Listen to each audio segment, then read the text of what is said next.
पहले से बदनाम बा बदनाम करा जीवा। नेहा अब हम गाना बोले जेमे कंपनी से कि बर्बाद कइले बाड़ू त बर्बाद रहेगा ऐसा नम कम के असली आबाद रहेगा।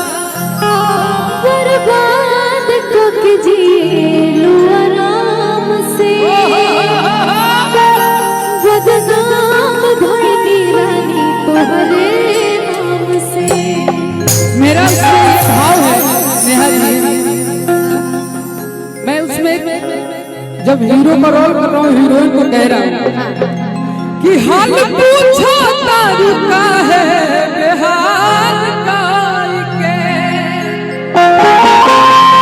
कि सारा सपना के हमारा मलाल काई के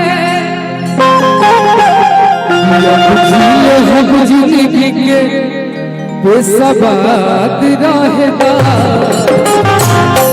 बर्बाद कइले बाड़ू त बर्बाद रहेगा बर्बाद कइले बाड़ू त बर्बाद रहेगा ऐसा नाम तुम के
हम हसावत रहनी एक गाना सुनो हम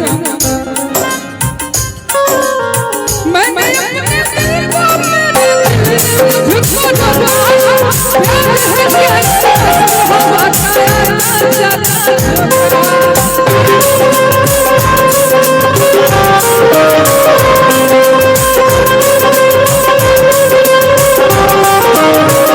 प्यार रोबत रहलू पहले अब रोबत बारू हो बदला कबल जन्म के सदा सफार हो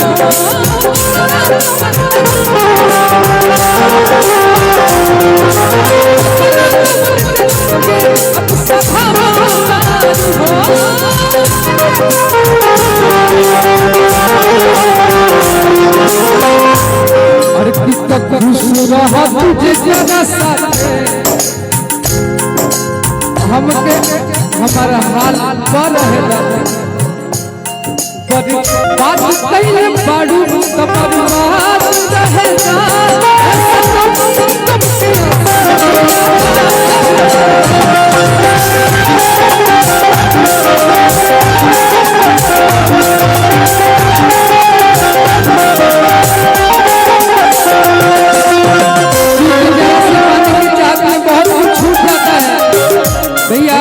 जरा सी पाने की चाहत में बहुत कुछ छूट जाता है।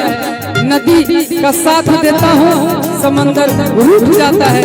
प्यार लिखने और पढ़ने में आसान लगती है, प्यार को निभाने में जो जो पसीना छूट जाता है।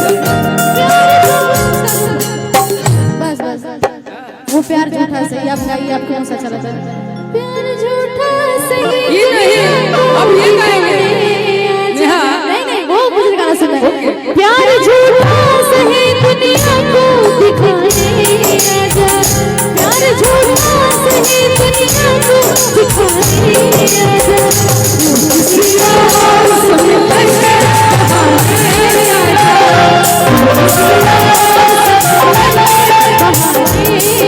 लेकिन अगर कहना हो तो ये कहिए